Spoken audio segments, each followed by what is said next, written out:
पड़ता है और पूरी कंट्रीज में उस क्लाइमेटिक चेंज का जो फॉरकास्ट होते हैं ना वो एक रेंज को बताते हैं और उसी रेंज के हिसाब से यहाँ पे ये जो टेम्परेचर है उसको डिनोट किया गया है। ठीक है, तो इसमें ये बोला गया है कि जो क्लाइमेटोलॉजिस्ट होते हैं, मौसम के बारे में जो बताते हैं, जानकार होते हैं, वो ये बोलते हैं कि अगर टेम्परेचर 0.6 से 3 से 6 डिग्री सेंटीग्रेड अगर क्या होता जाता है, इसका एक इंटेंसिटी होता है, लास्ट सेंचुरी में इतना था, अगर ये इंटेंसिटी ग्रीन हाउस इफेक्ट को अप्रोच कर जाती है तो जो पॉपुलेशन है, इकोनॉमिक है और टेक्निकल डेवलपमेंट है, इसको international panel of climate change के थ्रू नोट किया जाता है।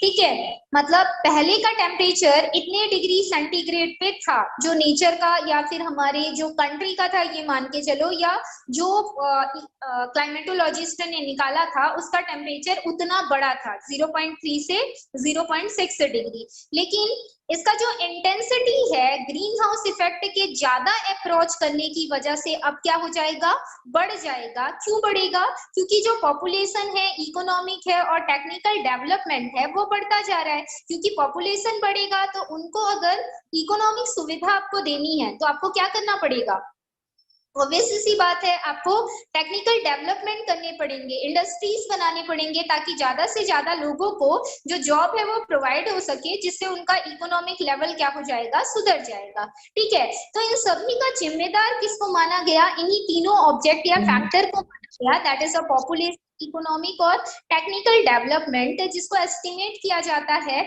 IPCC, that is called the international panel on climate change. ठीक है, मिडिल सेंचुरी में ये देखा गया कि जो कार्बन डाइऑक्साइड का जो कंसंट्रेशन था वो पहले ईयर के कंपैरिजन में कैसा हो गया था, डबल हो गया था। अभी आप सभी जानते हैं COP26 का जो एक बोला जाए कैंपेन था, उसमें बोला गया है कि लगभग 2030 तक जो कार्बन डाइऑक्साइड का अमाउंट है इन इंडिया, लगभग उसको 2030 नहीं, आई थिंक 2070 तक जो कार्बन डाइऑक्साइड का अमाउंट है वो इंडिया में लगभग 0% नील या नल करने का क्या रखा गया है, एक एम रखा गया है। COP26 जो कि स्कॉटलैंड में हुआ था, ग्लासगो स्कॉटलैंड में हुआ था, उसमें ये बात कही गई थी, अभी न्यूज भी आई थी, आपने देखी होगी।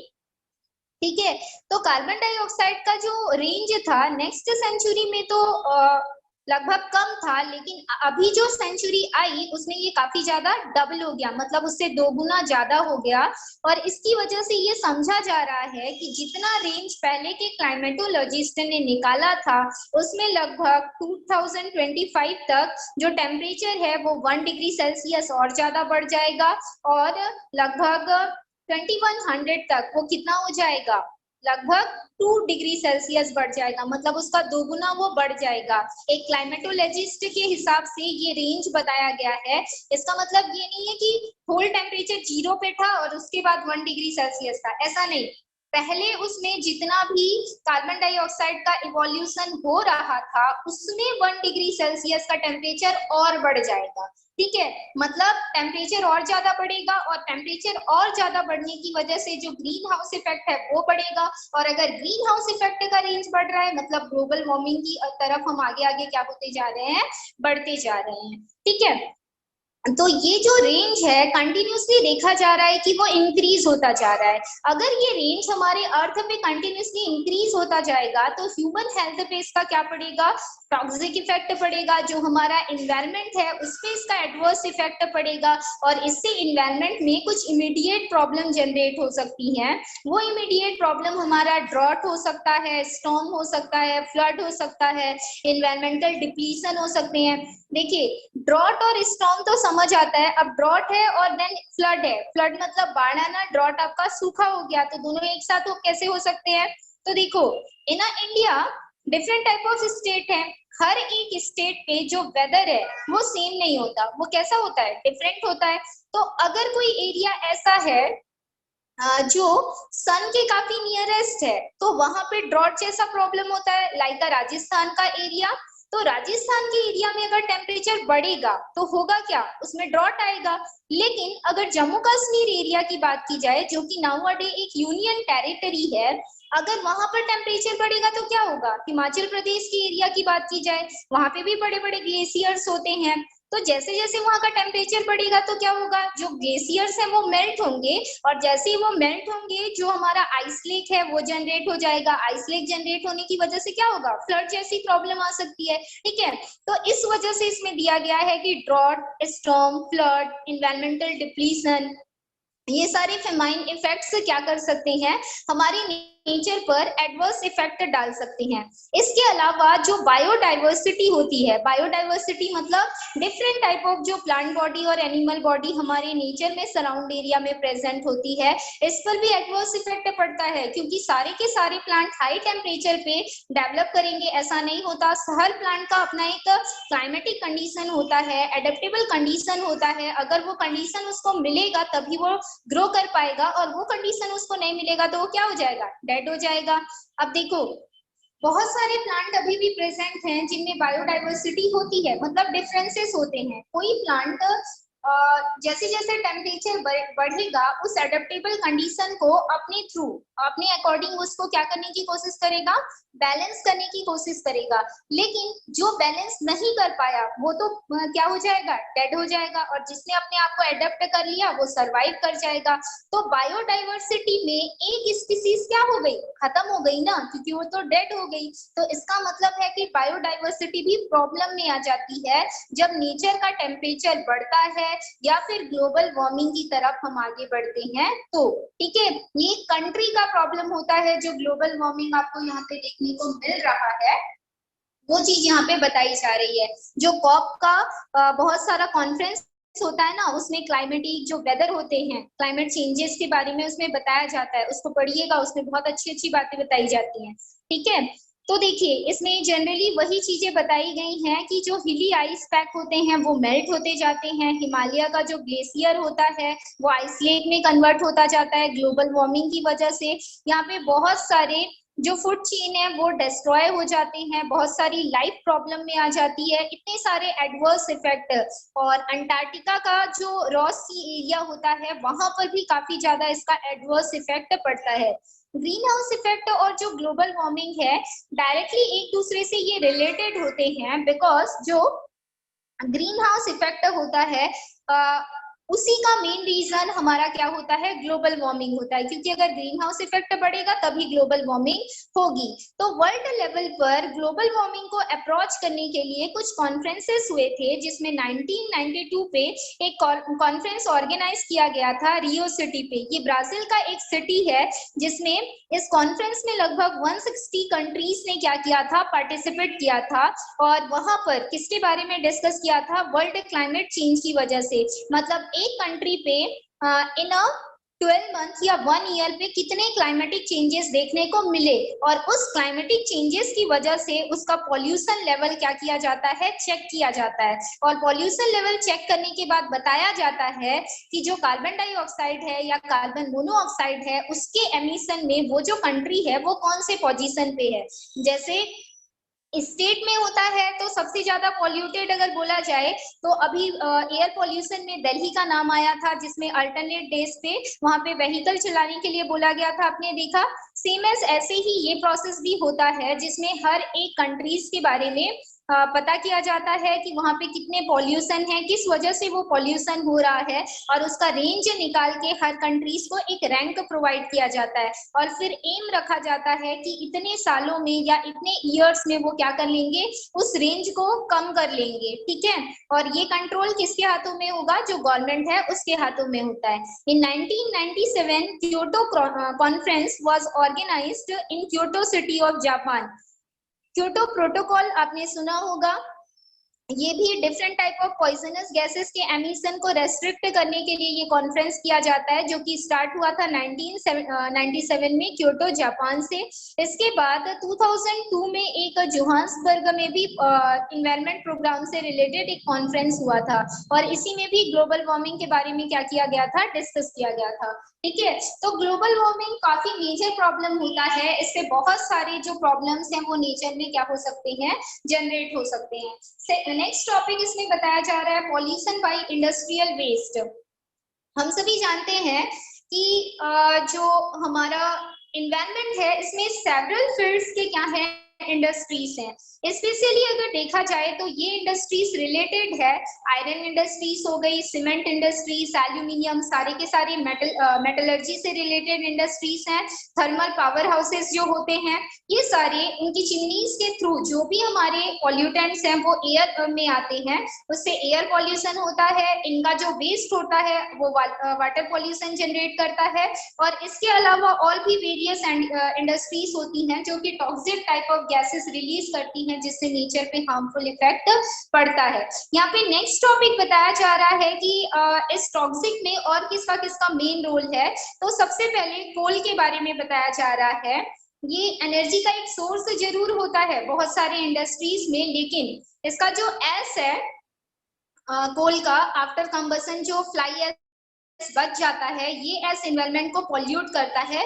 डिफरेंट प्लेसेस में ये रिच करता है एयर फ्लो के थ्रू। इसके अलावा जो मेटलर्जी पार्टिकल्स होते हैं इंडस्ट्रीज के वो भी एयर, वाटर और अनदर ऑब्जेक्ट में मिक्स्ड होके हमारे एनवायरनमेंट को पॉल्यूट करने का काम करती है। ठीक है, इसके अलावा air polluted with the land, land को भी ये पॉल्यूट करता है। इसके अलावा deposition of solid waste of industries, industries में जितने भी सॉलिड वेस्ट होते हैं उनको सी कोस्ट में फेंक दिया जाता है। ठीक है, ये सी कोस्ट से वाटर में चले जाते हैं। तो इन मेटलर्जिकल वेस्ट से जो भी जैसे लेड है, कैडमियम है, आर्सेनिक है, this is a very poisonous metals, अगर ये वाटर में मिल जाते हैं तो काफी टॉक्सिक इफेक्ट डालते हैं। और कोई ह्यूमन बीइंग अगर उस वाटर को ईट करे तो उस पर डिफरेंट टाइप ऑफ डिसीज क्या हो सकती है, जनरेट हो सकती है। ठीक है, ये एक पॉल्यूशन का जरिया होता है। इसके अलावा एसिडिक बेसिक वेस्ट, ये कौन से होते हैं, केमिकल सब्सटेंसेस इसके अंतर्गत आ जाएंगे। इंडस्ट्रीज में बहुत सारे केमिकल रिएक्ट होते हैं जिसकी वजह से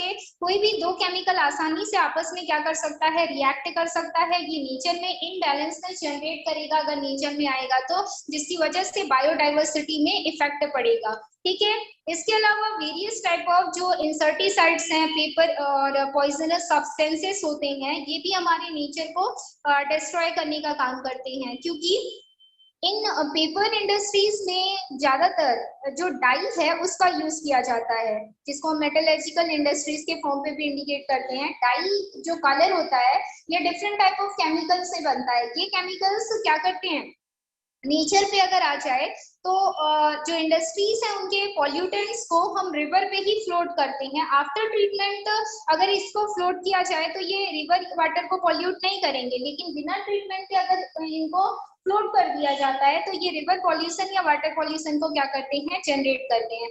तो क्या करना चाहिए, इन पॉल्यूशन से हमारी कंट्रीज को प्रोटेक्ट करने के लिए या स्टेट को या फिर जो भी हमारा एनवायरनमेंट है उसको प्रोटेक्ट करने के लिए इन सबके यूजेस को कंट्रोलिंग लेवल पे करना चाहिए। जो भी चीज हम यूज कर रहे हैं केमिकल्स के कंबसन का, उसके लिए बड़ी बड़ी चिमनीज बनाई जानी चाहिए ताकि ये जो गैसेस हैं ट्रोपोस्फेरिक रीजन पे ना आ सके, जिससे हमारे लैंडफिल्ड का जो इकोलॉजिकल बैलेंस है वो बना रहे और बायोडाइवर्सिटी भी बनी रहे।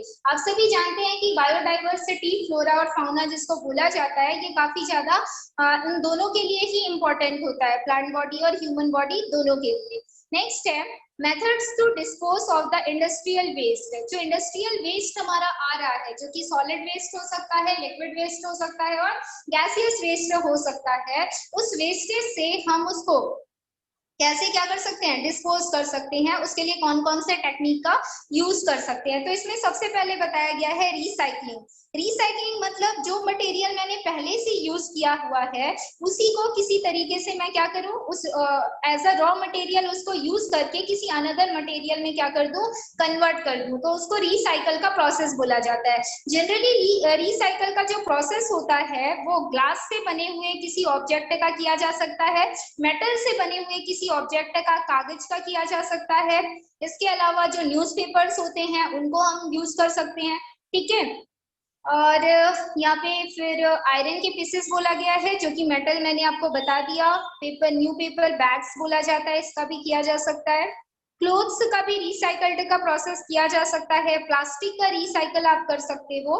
तो इस तरीके से हम क्या कर सकते हैं, जो सॉलिड वेस्ट होते हैं लाइक जो कि ग्लास से बने हो, मेटल से बने हो, पेपर से बने हो, मतलब कोई भी सॉलिड ऑब्जेक्ट हो, उनको हम क्या कर सकते हैं, रिसाइकल करके उसका रीयूज कर सकते हैं। ठीक है, रिसाइकल करने से नेचर में किसी टाइप का पॉल्यूशन जनरेट नहीं होता और वो ऑब्जेक्ट हमारा क्या हो जाता है, यूज हो जाता है। तो इंडस्ट्रियल वेस्ट में जो भी सॉलिड वेस्ट आते हैं उनको डिस्पोज करने का सबसे अच्छा तरीका रिसाइकलिंग होता है, जिसमें ग्लास, मेटल और पेपर के बने हुए ऑब्जेक्ट्स आ जाएंगे। ठीक है, नेक्स्ट है आपका कंबसन एंड इंसिनरेशन। कंबसन, किसी भी ऑब्जेक्ट का जब कंबसन करते हैं तो उसी के इंसिनरेशन से आपका एश बनता है।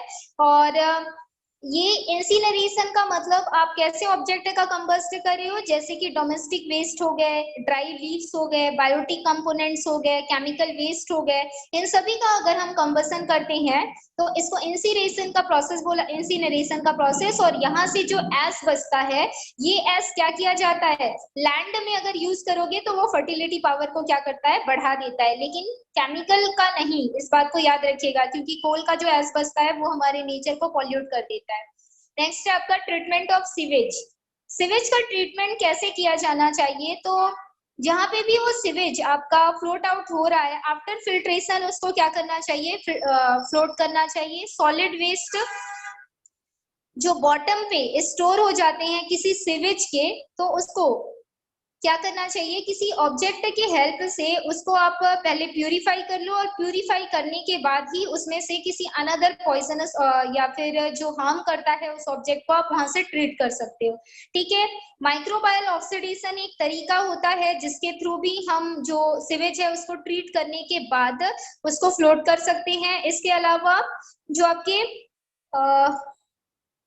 फॉस्फेट ये केमिकल्स होते हैं, उससे हम किसी ऑब्जेक्ट को ट्रीट करने के बाद क्या कर सकते हैं, नेचर में उसको फ्लोट कर सकते हैं। डाइजेशन का जो मेथड होता है, आप सभी इस प्रोसेस के बारे में जानते हैं, जिसमें ऑर्गेनिक केमिकल्स का हम कौन सा प्रोसेस करते हैं, डिग्रेडेशन, मतलब उसको डिकम्पोज्ड करने का प्रोसेस करते हैं। इसमें मेनली दो टाइप ऑफ गैसेस बनती है, जिसमें मीथेन और कार्बन डाइऑक्साइड गैस बनती है। मीथेन हमारे लिए हार्मफुल नहीं होती, बट कार्बन डाइऑक्साइड हार्म करती है, बट कुछ amount of carbon dioxide nature में होना जरूरी है, बिकॉज तभी हमारा जो प्लांट बॉडी है वो फोटोसिंथेसिस का प्रोसेस कर पाएगा, और उस फोटोसिंथेसिस प्रोसेस के थ्रू जो ऑक्सीजन निकलेगी उसको हम रेस्पिरेशन प्रोसेस में यूज करेंगे। इसके बाद लास्ट टॉपिक है यहाँ पे डंपिंग का।